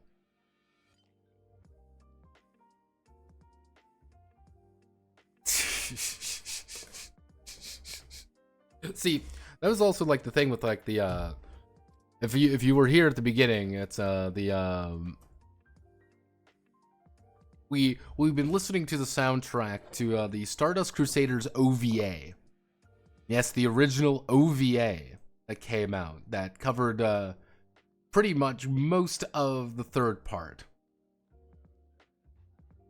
It ran from 93 to 94, 6 episodes. And it's pretty much like a curated version of everything. Pretty much rapidly going over the entirety of Stardust Crusaders.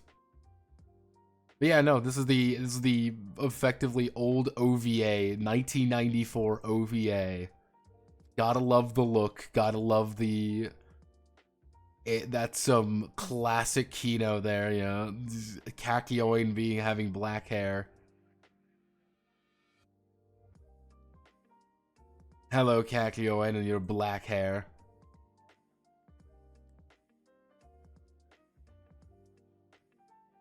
Yeah, no, that's the...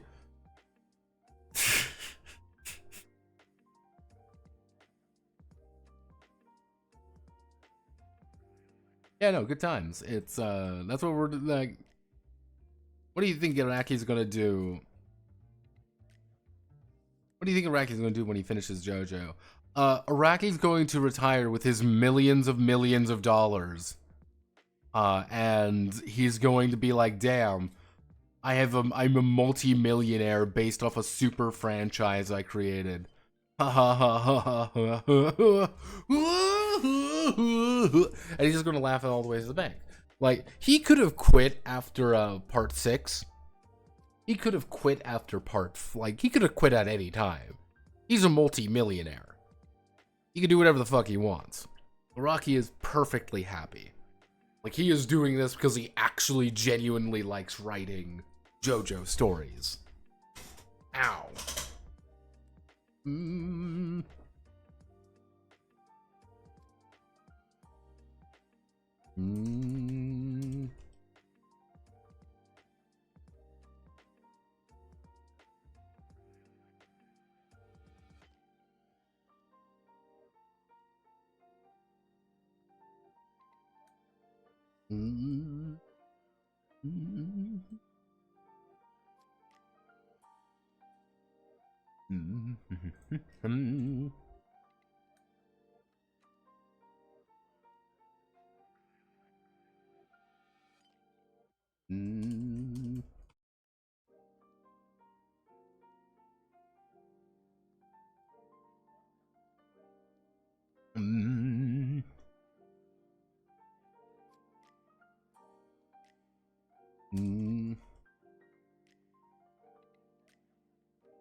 Yeah,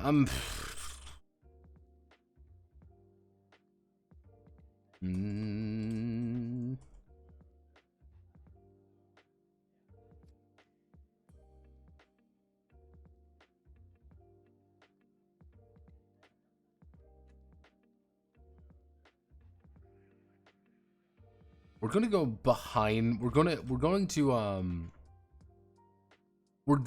go a little bit behind on the way this works, because in the current version, it's stands, a stand has stand has stats, and then you add then you add user's ability.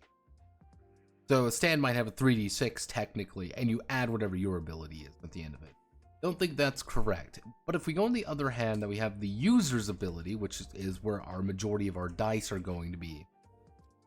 This is where a majority of our dice is going. Then we add the stand's modifier to it. There's something we can maybe work with it. There's a couple ideas that we can work with, because at the end of the day, a stand is an extension of the person's soul, effectively.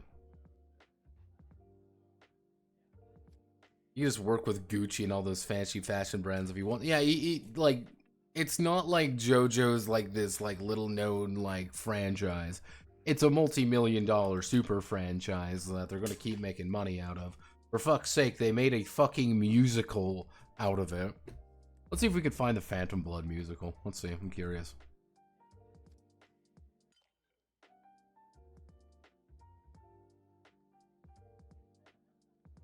Yeah, here's the Phantom Blood musical. The actual, like, because they just decided to make a JoJo's theater production because the Japanese love theater productions.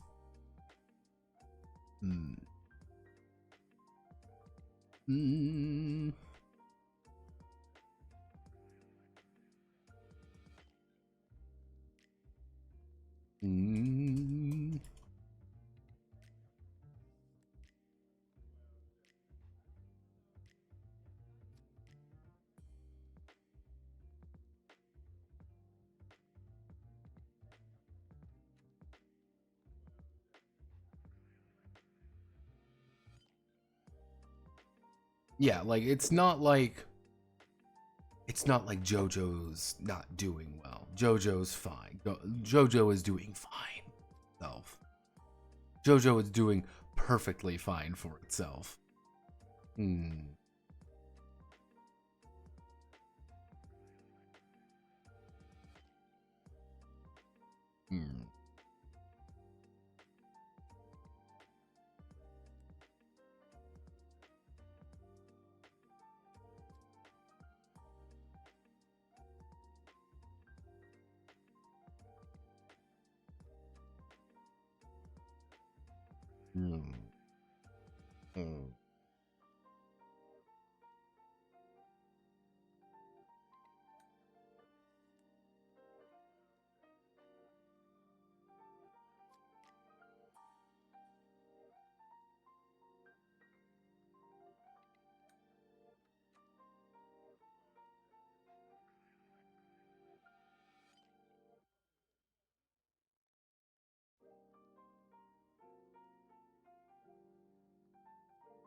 Hey, Japanese love their fucking musicals. I've learned that much in life.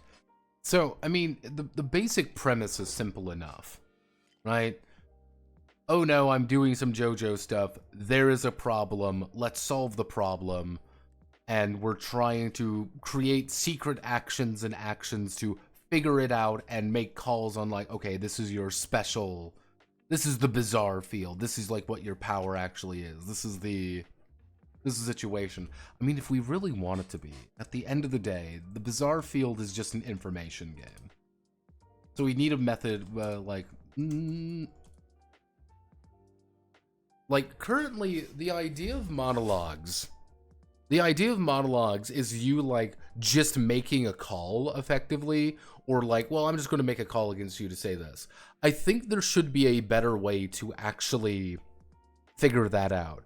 I think if we can do that, we can make things work a lot easier.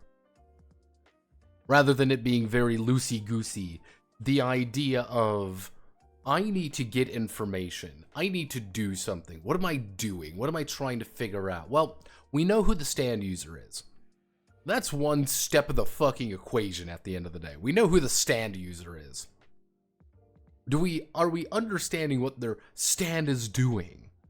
Okay, what is their stand doing? How do we, and that should be kind of should be somewhat of a situation that you are going through. It's like they're burning their bizarre field to kind of kick your ass a little bit, but they're going to drop their bizarre field. But you're, on the other hand, trying to get as much information as you can to get that situation out.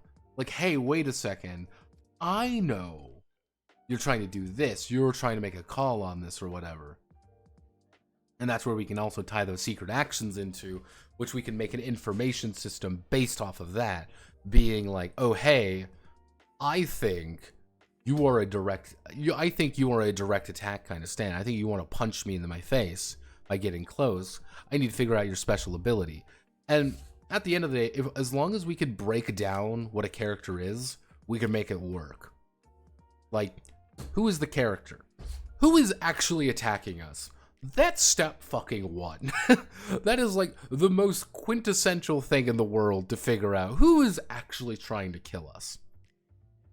It's that guy over there with the blue and gold hair, wearing a star-spangled outfit. Okay, that guy's trying to kill us. Okay, cool. We've figured out the opponent. Like, what are his traits? What are his quirks? What makes him weird and unique? What's his stand look like? You can get a lot of information out of just, what does his stand look like? Does he want to keep his stand hidden? Is he keeping his stand hidden? All right. What are we understanding what his stand is doing, though? Is it trying to directly attack us? Is it trying to do something? Hey, this is a stand that sucks the air out of an area.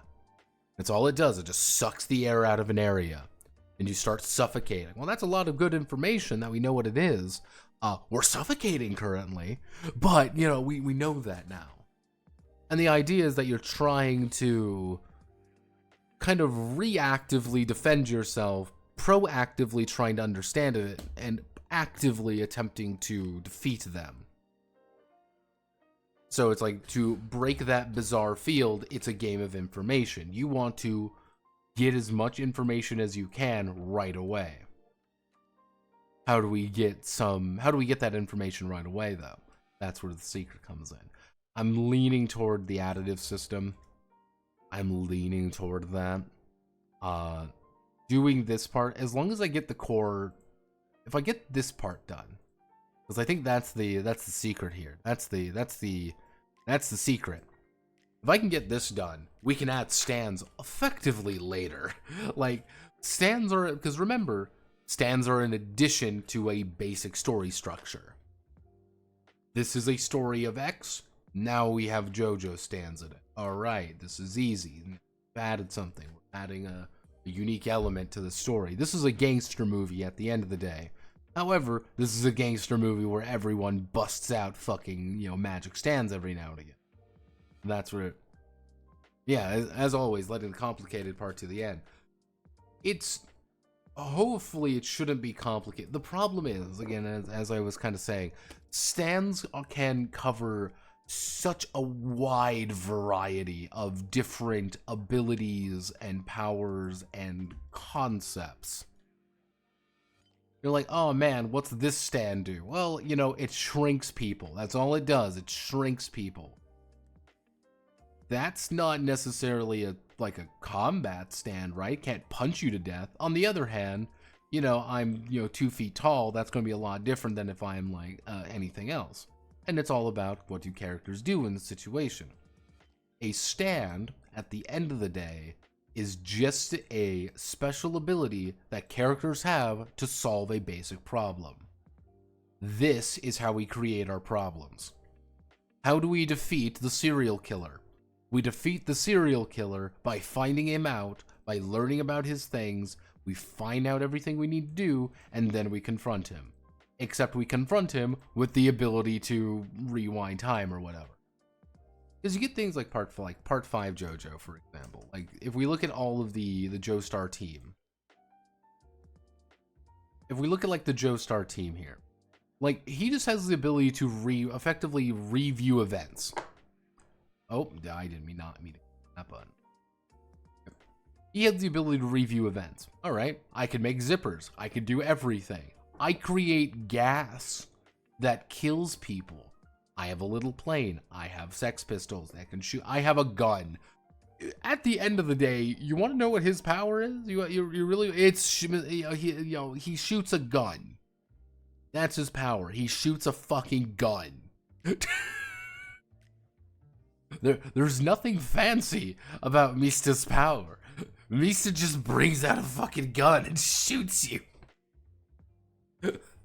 Like, oh man, Avaccio, what oh, I can review events, you know, perfectly, and my stand's kind of not a great close combat one, but he can't throw a punch if need be.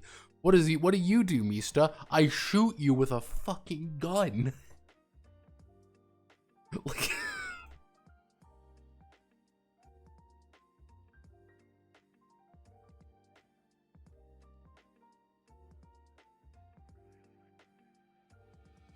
I remember that one of those shows where 1 or 2 people mad, the rest of the cast mostly standing around doing commentary and being irrelevant.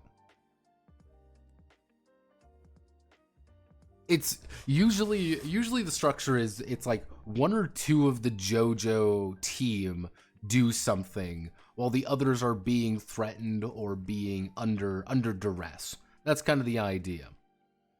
Hey, oh no, Mista and Giorno need to stop the ice skating guy. How do Mista with his gun, and how do Giorno with his gold experience fight and defeat ice skater guy? I can't remember his name. But then you'll get like, how do Fugo and Giorno defeat it? How does Bushiardi beat Savior? How does Abashio deal with this? How does Narancia deal with this? That's the big thing. Usually it's like 1 or 2 people, but at the end of the day, that's because you kind of have to in the format. We have an advantage that it's not always going to be that format. However, we have the disadvantage of we are making a game based on that format with an expanded cast. That's the idea. We have an expanded cast. How do we do these fights? I think Seko, that's his. Seko. We have 4 people. Let's just call a normal group to be 4 people. We have 4 stand users solving the crisis. How do we do that? I have a strange feeling we're going to have to mostly rely on Stardust Crusaders for a lot of things. Because at the end of the day, most encounters had all of the Stardust Crusaders doing something. Except Iggy. Like, all of them did do something at one point. It is a... like, all of them are encountering a situation, and it's like, okay, clearly someone is... I wouldn't say clearly someone is more valuable than the other. It is clearly someone is best fit to deal with the threat. Hey, this person relies on darkness. Hey, Avdol, can you please light up the area? Hey, this person's kinda not very good at melee combat. Jotaro, get into close range. And if you really look at a lot of the fights in part 3, it really does boil down to characters get into position, or, you know, Jotaro tries to get close. And if he can't get close, he tries to, you know, trick someone into getting closer to him.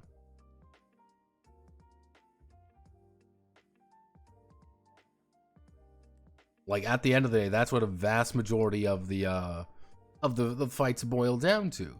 Then you get people like Joseph, for example. Like, Joseph goes out of his way to, you know, because Hermit Purple is not a great offensive stand. But Hermit Purple is also really, really good at doing his Hammond tricks, which against vampires is pretty fucking good.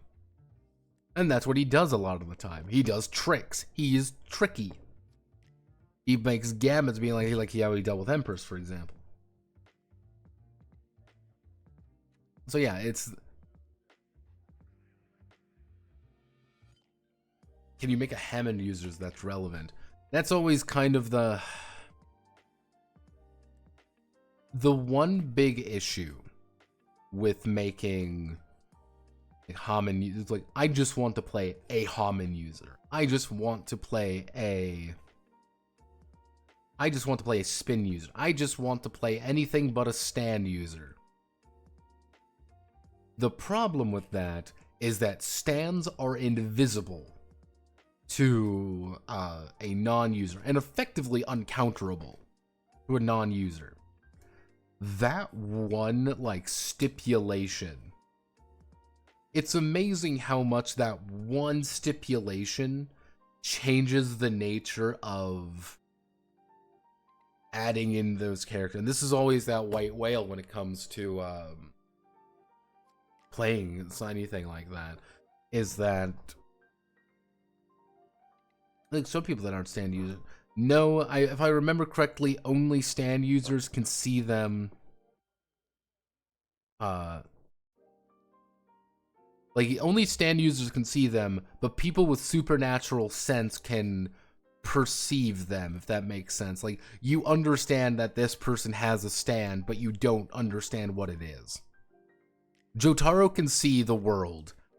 A supernaturally inclined psychic or something can perceive Dio has a massive fucking power, but they can't perceive, or they can't see the world, if that makes sense. That's the mean difference between American and Japanese power. Bubblegum Man is a joke character. He's like, control matter into bubblegum, and your lungs are now filled with gum. It's to a degree. I think it's just the idea of freedom when it comes down to it. It's kind of like one of the ideas, like, I really like My Hero Academia, except for the entire plot of My Hero Academia. I like My Hero Academia's world. Let's just say that. I think that's a really interesting world and really interesting ideas with it. It just sucks that the story is god-awful and every character I want to kill with a hammer. But at the end of the day, it's like, here's a character with this power. How do they work around that power? Sometimes it's bullshit, but how do we work around it? Yeah, I like MHA, except for everything that is MHA. Yeah, that's why, let's see, that's why Vigilantes is really good.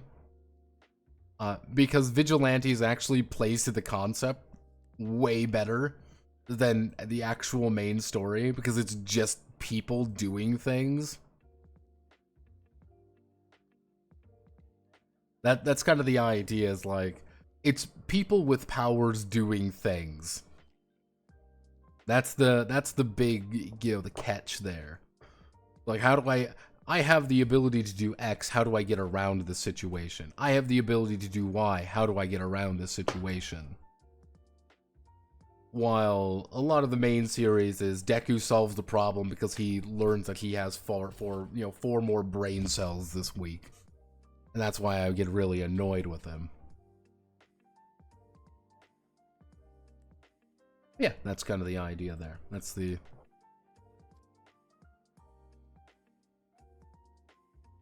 PA is something from something. I heard something they were suffering from Peter Jackson syndrome. They love the world building of the world, but hate the story. Discworld. Nah. Like, here's the thing, world, like, actual, like, Lord of the Rings is really, like, Peter Jackson syndrome. That's, I like the world. Story's good.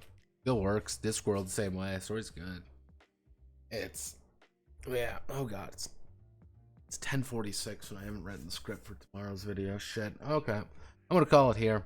I think we have a good idea of what the plan is. We're gonna talk about it more on Friday. And we're gonna hammer out some more details on Friday. Once we get those done, I'm feeling a lot more confident to start working on things next week.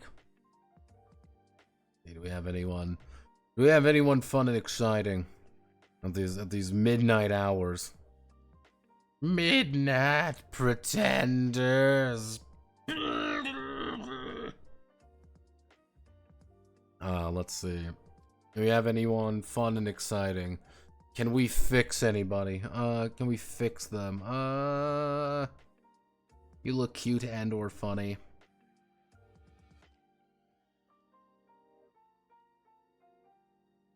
Oh god. I haven't really eaten anything today either. So I'm going to go and eat food. And that food will be good because I'm going to eat it. Then I'm going to write a script about cutting people open. Fuck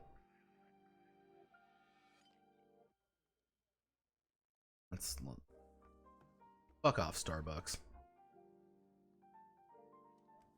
Fuck off, Progress. God, I hate Progressive ads.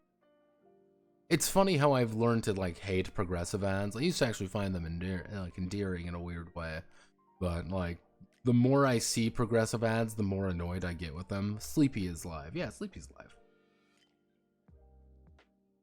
She's playing darker and darker and darker. And we need to save people here. Thank you very much. We need to save them. Fuck off, Progressive. Go away. Let's see. What?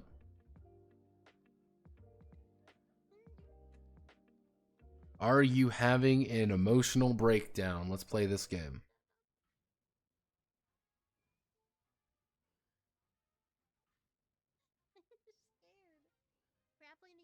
Yeah, 2 hours. You're 2 hours in. What are you doing?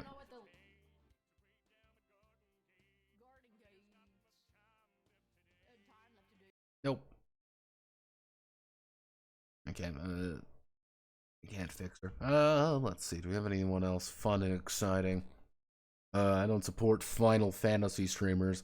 Let's see. Sleepy, how long have you been streaming Sleepy? You've been sleeping for 2.5 hours.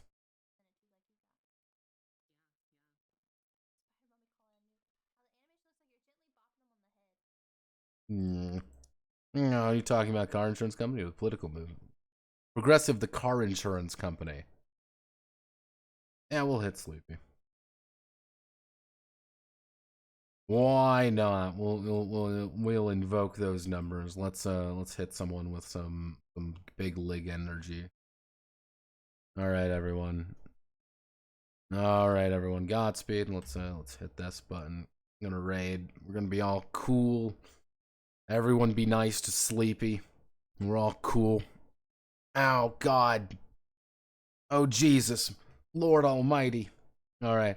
3, 2, 1. I am away.